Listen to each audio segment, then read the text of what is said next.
one, we're going to find the area of the region shared by these two cardioids.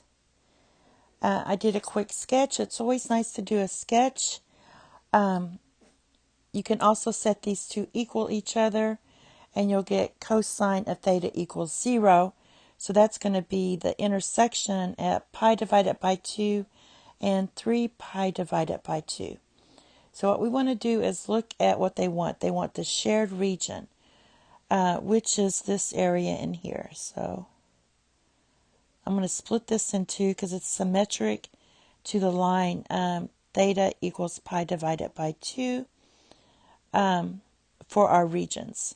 So if I just look at this region here, for when I set up my integral, it's symmetric to this line here. It's also symmetric to the polar axis here. We have 4 regions, 1, 2, 3, and 4. So if I just find this first area, then I can multiply it by 4. That means all I have to do is use this green one. The boundary of this one is the green one. The green one is this one, and the red one is the one with the plus sign. So all I need to do is look at this one when I calculate my area.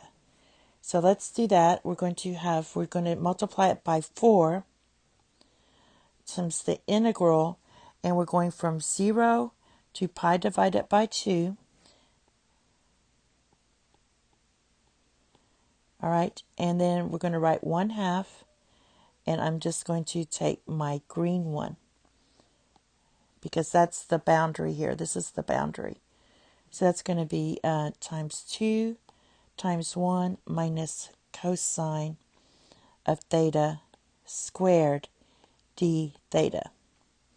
All right, so looking at this, I can pull out, this is going to equal 1/2 of 4 is 2.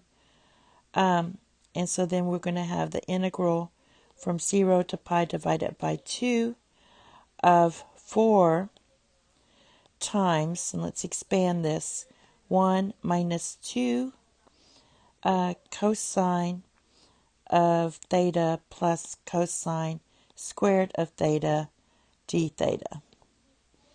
All right, from there, what I can do is multiply these two and get 8. And then we're going to go from 0 to pi divided by 2. And what I want to do is look at this cosine squared. Since we have to integrate, we're going to use this trig identity to expand that. So we're going to have 1 plus 2 cosine of theta plus 1/2 times 1 plus cosine of 2 theta d theta.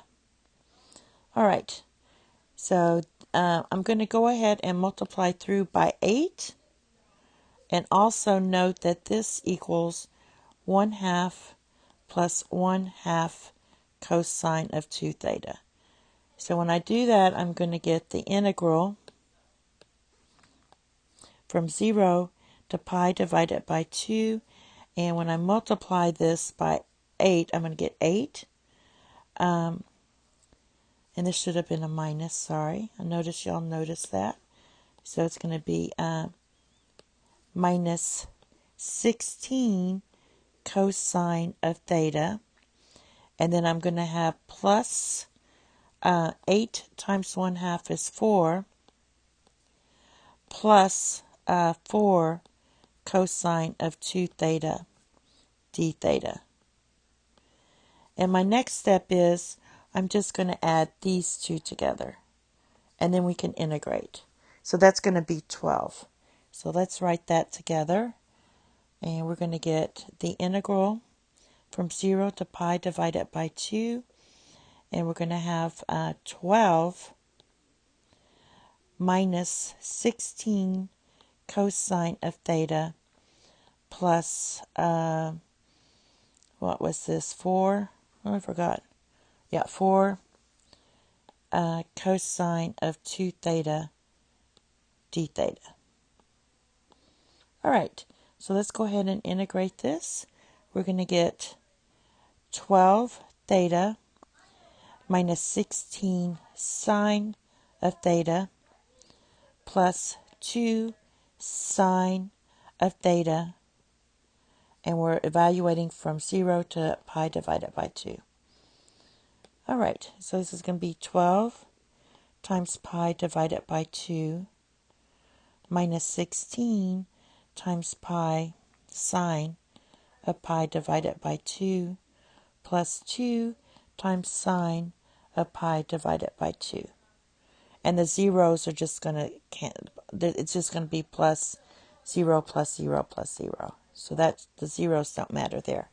Okay, so this gives you 6 pi. This is going to be minus, this is a 1 and this is a 1. So we're going to get 16.